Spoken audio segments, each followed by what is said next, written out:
പിടിക്കും, അതേപോലെ ഒളിഞ്ഞു നോക്കും കുളിസി. അതാ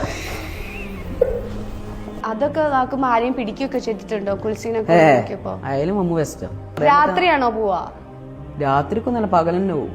ഓ, അപ്പൊ ഓടിളക്കിച്ചൊന്നല്ല. ചില ഓടിട്ട് വീടിന് പുറത്തായിരിക്കും ബാത്റൂം ഉണ്ടാവും, ഉള്ളില് അധികം ബാത്റൂം ഉണ്ടാവില്ല. അപ്പൊ പുറത്തുനിന്ന് പോയി ഒളിഞ്ഞു. ബുദ്ധിയുറക്കാത്ത പ്രായത്തിൽ ചെയ്തു കൂട്ടിയ അപരാധം പബ്ലിക്കിൽ അഭിമാനത്തോടെ പറയുന്നയാളെ പക്വത ബുദ്ധിയുള്ളവർക്ക് ചിന്തിക്കാം. അതുകൊണ്ട് ഈ ഇളം പ്രായക്കാരനെ ഞാൻ ബ്ലെയിം ചെയ്യുന്നില്ല.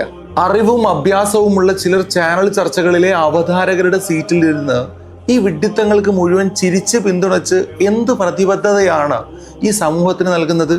കുളിസീൻ ഒളിഞ്ഞു നോക്കുന്നതും നാട്ടുകാരെ വെറുപ്പിക്കലും വീടുകൾക്ക് നേരെ കല്ലെറിയലും ഒക്കെയാണോ ഈ സമൂഹത്തിന് നന്മയായി അഭിമാന പുരസ്സരം നിങ്ങൾ പഠിപ്പിച്ചു കൊടുക്കുന്നത്? ഓടിളക്കിയാണോ ഒറ്റക്കാണോ കുളിസീൻ കാണാൻ പോകുന്നതൊക്കെ തിരിച്ച് ചോദിക്കാൻ അവതാരിക കാണിക്കുന്ന ശുഷ്കാന്തി ഇന്റർവ്യൂവിൽ കാണാം. അവസ്ഥ ഒന്ന് ആലോചിക്കണേ. അല്ലെങ്കിലും നാട്ടിലെ ചില ചാനലുകൾ തന്നെ കോമഡിയാണ്.